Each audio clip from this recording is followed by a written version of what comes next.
Viewers, நீங்க பாத்துட்டு இருக்கிறது டாப் கிரைம். நீங்க இது வரைக்கும் நம்ம சேனலை சப்ஸ்கிரைப் பண்ணலனா மறக்காம சப்ஸ்கிரைப் பண்ணிக்கோங்க. நாம இன்னைக்கு சாம் ஆப்ரகாம் கேஸ பத்தி தான் பார்க்க போறோம். வாங்க வீடியோக்குள்ள போலாம். கேரளாவுல இருக்கிற கொல்லம் டிஸ்ட்ரிக்ட்ல கரூர்ங்கிற இடத்துல தான் ரெண்டு பேரும் இருந்திருக்காங்க. சாமும் சோஃபியாவும் பக்கத்து வீட்டுல தான் இருந்திருக்காங்க. அவங்க ரெண்டு பேருமே வீக் எண்ட் ஆனா பெத்தல் மார்த்தமா சர்ச்ல ட்ரூப்ல சேர்ந்து பாடிட்டு இருந்திருக்காங்க. அப்படிதான் ரெண்டு பேருக்கும் பழக்கமும் ஏற்பட்டிருக்கு. அந்த பழக்கம் நாளடைவுல காதலாவும் மாறி இருக்கு. இவங்களோட காதல் விஷயம் ரெண்டு வீட்டாருக்கும் தெரிஞ்சிருக்கு. உடனே சாமோட பேரண்ட்ஸ்க்கு எந்த அப்செக்ஷனும் இல்லன்னு சொல்லிட்டாங்க. ஆனா சோஃபியாவோட அப்பா நீ அவனை மறந்துடு அப்படின்னு சொல்லியிருக்காரு. ஆனா சோஃபியாவோ நான் கல்யாணம் பண்ணா சாம தான் பண்ணிப்பேன்னு சொல்லியிருக்கா. சரின்னு சொல்லிட்டு உடனே அவங்களோட பேரண்ட்ஸ் எல்லாரோட சம்மதத்தோடையும் அவங்களுக்கு என்கேஜ்மெண்ட்டும் நடக்குது. இந்த சாம் தான் கொலை செய்யப்பட்டாரு. அவரை யாரு கொன்னது, எதுக்காக கொன்னாங்க, இந்த கேஸ போலீஸ் சால்வ் பண்ணாங்களா இல்லையான்னு தான் நாம இன்னைக்கு பார்க்க போறோம். ஃப்ரெண்ட்ஸ், இது வரைக்கும் நம்ம சேனலை பார்த்துட்டு இருந்த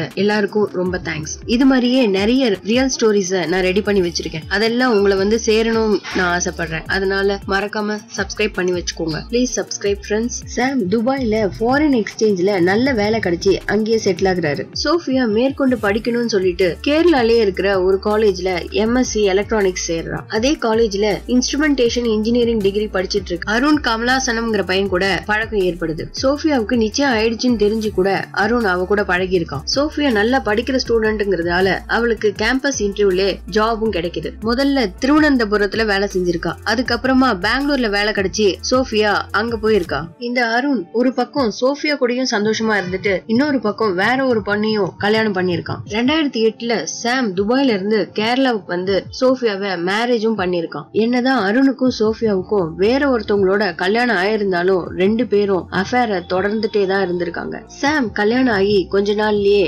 துபாய்க்கு போயிடுறாரு. சோஃபியாவோ பெங்களூர்ல வேலைக்கு போயிடுறா. அருணுக்கும் கல்யாணம் ஆன பிறகு ஆஸ்திரேலியாவிலேயே வேலை கிடைச்சிருக்கு. அங்க போனதுக்கு அப்புறம் அவனுக்கு ஒரு பையனும் பிறந்திருக்கான். அதனால அவன் ஜாப் ஃபேமிலின்னு அப்படியே லைஃப்ல கொஞ்சம் பிஸியாவும் ஆயிருக்கான். என்னதான் அருண் லைஃப்ல செட்டில் ஆயிருந்தா கூட சோஃபியாவும் அருணும் ஃபேஸ்புக் வாட்ஸ்அப்னு தொடர்புல இருந்திருக்காங்க. அருண் சோஃபியாவை பாக்குறதுக்காகவே 6 மாசத்துக்கு ஒரு தடவை ஆஸ்திரேலியாவில இருந்து கேரளாவுக்கு வந்திருக்கான். சோஃபியாவும் வேலைக்கு லீவ் சொல்லிட்டு பெங்களூர்ல இருந்து கேரளாவுக்கு வந்திருக்கா. சாம் துபாயில இருந்து அப்பப்போ கேரளாவுக்கு வந்துட்டு போயிட்டு இருப்பாருன்னு சொல்றாங்க. அப்படி இருந்தாலும் சோஃபியா இந்த அஃபரை எப்பவுமே சாமுக்கு தெரியாமலே பாத்துட்டு இருந்திருக்கா. இந்த சமயத்துல தான் சோஃபியா பிரெக்னன்டும் ஆயிருக்கா. சோஃபியாவுக்கு குழந்தை பிறக்கிற வரைக்கும் சாம் வேலைக்கு லீவு சொல்லிட்டு கேரளாவிலேயே இருந்திருக்காரு. கொஞ்ச நாள்லயே சோஃபியாவுக்கும் குழந்தை பிறக்குது. எல்லாருமே ரொம்பவே சந்தோஷமா இருக்காங்க. சாமுக்கும் ஒரு ஆசை இருந்திருக்கு. தன்னோட மனைவியும் குழந்தையும் அவனுடைய துபாய்க்கு கூட்டிட்டு போகணும்னு பிளான் பண்ணிட்டு இருந்திருக்கான். அவனோட ஆசைய சோஃபியா கிட்டயும் சொல்றான். நீ உன்னோட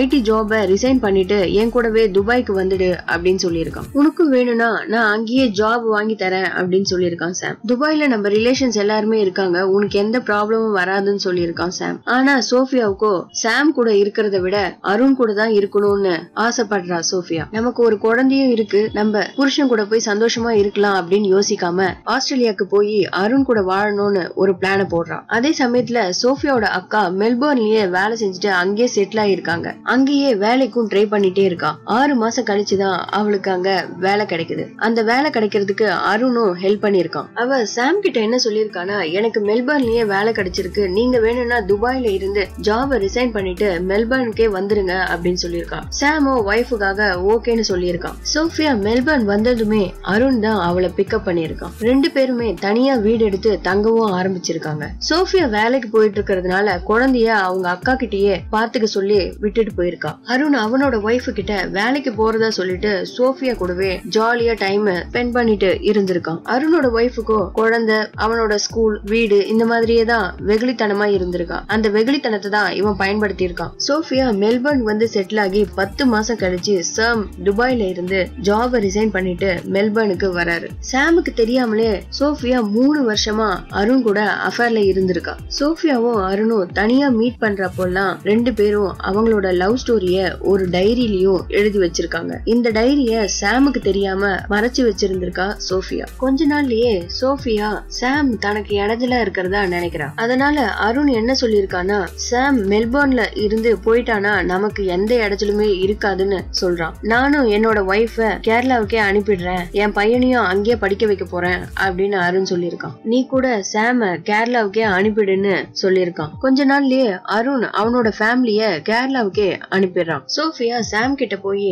நம்ம கேரளாக்கே போயிடலாம் அப்படின்னு சொல்லிருக்கா. ஏன்னா நீ மட்டும் போ அப்படின்னு சொன்னா அவனுக்கு டவுட் வரும்ங்கறதால இந்த மாதிரி சொல்லிருக்கா. ஆனா சாம் என்ன சொல்லிருக்கானா, நீ ஜாப ரிசைன் பண்ணிட்டு வீட்டுல இருந்து குழந்தைய பாத்துக்கோ, எத்தனை நாள் உங்க அக்காவே குழந்தைய பாத்துட்டு இருப்பாங்க, நம்ம இங்கேயே ஒரு வீடு வாங்கி செட்டில் ஆயிடலாம்னு சொல்லிருக்கான். அப்பதான் சோஃபியா இதுக்கு மேல நம்மளால சமாளிக்க முடியாதுன்னு சொல்லிட்டு சாம கொலை பண்றதுக்கு டிசைட் பண்றான். வீட்டுல இருந்து அருணுக்கு போன் பண்ணா கூட டவுட் வரும்னு சொல்லிட்டு Facebook மெசேஞ்சர்ல சாட் பண்ணிட்டு இருந்திருக்கா. ஆனா அருண் என்ன சொல்லிருக்கானா, நானே சாம கொலை பண்றேன், நீ எதுவும் டென்ஷன் எடுத்துக்காத அப்படின்னு சொல்லிருக்கான். ஜூலை 2015 அன்னைக்கு சோஃபியா வர சொன்னதால லாலோர் ரயில்வே ஸ்டேஷனுக்கு போயிருக்கான் சாம். ஒருத்தன் மங்கி கேப்ப போட்டுட்டு சாம அட்டாக் பண்ணிருக்கான். அது வேற யாரும் இல்ல, அருண் தான். சாம ராடால தலையில பலமா அடிச்சிருக்கான். உடனே அங்க இருக்க மக்கள் எல்லாம் ஒண்ணு கூடுறதால அருண் அங்க இருந்து ஓடி போயிட்டு இருக்கான். உடனே அங்க இருக்க மக்கள் எல்லாம் சேர்ந்து போலீஸ்க்கு கால் பண்ணிருக்காங்க. சாம காப்பாத்தி ஹாஸ்பிட்டல்ல ட்ரீட்மெண்ட்டும் பண்ணிருக்காங்க. போலீஸ் விசாரணையும் ஆரம்பிச்சிருக்காங்க.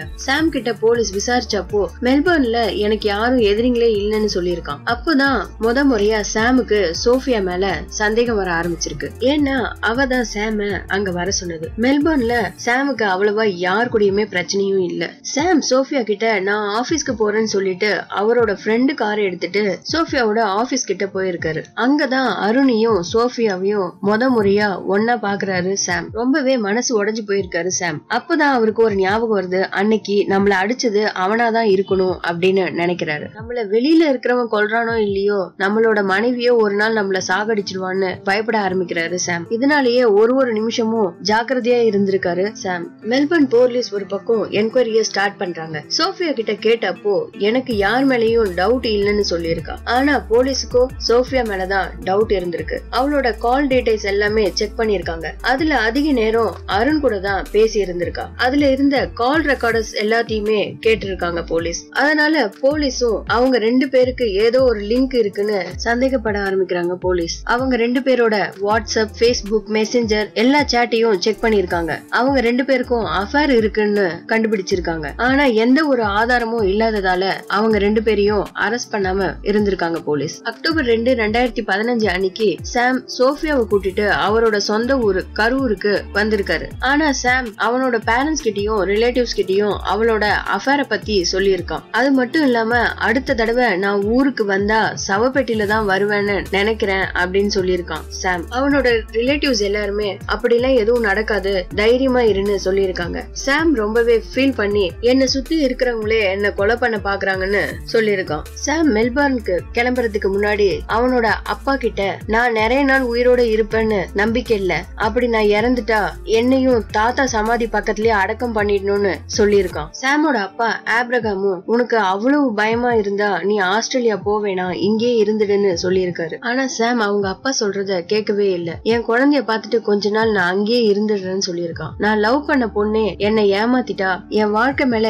எனக்கே விரக்தியா இருக்குப்பான்னு சொல்லியிருக்கான். எது நடக்குதோ அது நடக்கட்டும் அப்படின்னு சொல்லிட்டு உலகத்துல எந்த விரோதியா இருந்தாலும் அவங்க கிட்ட இருந்து தப்பிச்சு நம்ம வேற எங்கேயாவது போய் வாழ முடியும். ஆனா என் பொண்டாட்டியே விரோதியா ஆனா சாவுல இருந்து தப்பிக்க முடியாது அப்படின்னு சொல்லிட்டு கிளம்பி இருக்கான். ஆஸ்திரேலியா போன 3 நாளையிலேயே அக்டோபர் 18, 2015 சாயந்தரம் சோஃபியா கிட்ட சைனடை கொடுத்திருக்கான் அருண். அன்னைக்கு நைட்டே ஆரஞ்சு ஜூஸ்ல சைனடை கலந்து சாமுக்கு கொடுத்திருக்கா சோஃபியா. நைட் தூக்கத்திலேயே உயிரையும் விட்டுடுறான் சாம். காலையிலேயே கேரளால இருக்க சாமோட பேரண்ட்ஸ்க்கு ரிலேட்டிவ்ஸ்க்கு எல்லாம் ஹார்ட் அட்டாக்னு போன் பண்ணி சொல்லிருக்கா சோஃபியா. போலீஸ் விசாரணை பண்ணிட்டு போஸ்ட்மார்ட்டத்துக்கும் அனுப்பியிருக்காங்க. போலீஸுக்கு சோஃபியா மேலயும் ஒரு டவுட் இருந்திருக்கு. இன்னொரு முறை செக் பண்ணணும்ங்கிறதுக்காக சாமோட சாம்பிள் டெஸ்ட் எல்லாம் மெல்பர்ன்ல இருந்து கேன்பர்க்கு அனுப்பியிருக்காங்க. போஸ்ட்மார்ட்டம் எல்லாம் முடிஞ்ச பின்னாடி சாமோட பாடிய கேரளாவுக்கு அனுப்பி வச்சிருக்காங்க போலீஸ். சாமோட பேரண்ட்ஸ்க்கு ரிலேட்டிவ்ஸ்க்கு எல்லாருக்குமே சோஃபியா மேலதான் டவுட் இருந்திருக்கு. இந்த டைம்ல சண்டை போட்டா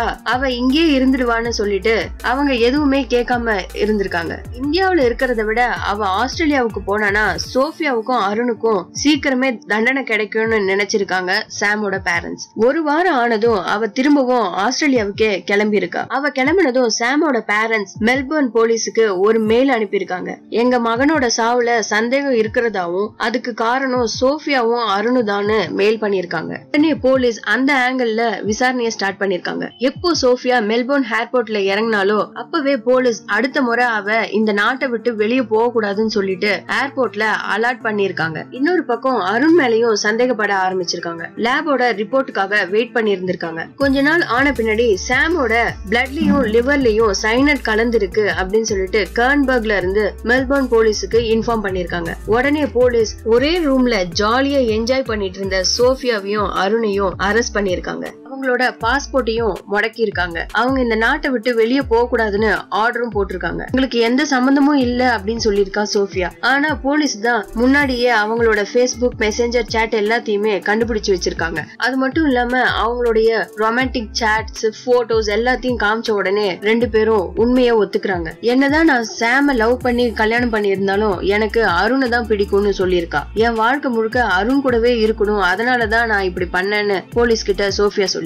இன்னொரு பக்கம் அருண் எனக்கு என் ஒய்ஃபை விட சோஃபியா தான் பிடிக்கும் அப்படின்னு சொல்லியிருக்கான். எங்களுக்கு தடையா சாம் இருந்தான், அதுக்குதான் அவனை நாங்க கொலை பண்ணோம் அப்படின்னு சொல்லியிருக்காங்க. இவங்க ரகசியமா எழுதின டைரியும் போலீஸ் கண்டுபிடிச்சிருக்காங்க. அந்த டைரிய கோர்ட்ல சப்மிட் பண்ணிருக்காங்க. இந்த கேஸ பத்தி தெரிஞ்சதும் ஜட்ஜே ஷாக் ஆயிருக்காரு. Can you hold me tight, I want to trip away in your love அப்படின்னு சோஃபியா எழுதியிருக்கான். அதுக்கு அருணும் you are the best match for me, but what to do, I am sure that one day you will be mine அப்படின்னு அந்த டைரியில ஒரு கவிதை மாதிரியே எழுதியிருக்காங்க. எல்லாத்தையும் படிச்சு பார்த்த ஜட்ஜ் நீங்க பண்ண தப்பு உங்களுக்கு தெரியுதான்னு கேட்டிருக்காரு. நல்லா படிச்சிருக்கீங்க, நல்ல வேலையிலயும் இருந்திருக்கீங்க, நாடு விட்டு நாடு வந்து இந்த மாதிரி தான் கொலை பண்ணுவீங்களான்னு கேட்டிருக்காரு ஜட்ஜ். ஆனா ரெண்டு பேருமே சைலண்டாவே இருந்திருக்காங்க. சோஃபியாவுக்கு கொலைக்கு உடந்தையா இருந்ததாலும் அந்த ஜூஸ்ல சைனட் கலந்து கொடுத்ததாலும் சோஃபியாவுக்கு 22 வருஷமும் அருணுக்கு 27 வருஷமும் தண்டனை கொடுத்திருக்காங்க. அது மட்டும் இல்லாம நான் பெயிலபிள் பரோலும் ஆர்டர் போட்டிருக்காங்க. இவங்க ரெண்டு பேத்துக்கும் இந்த தண்டனை கிடைச்சதால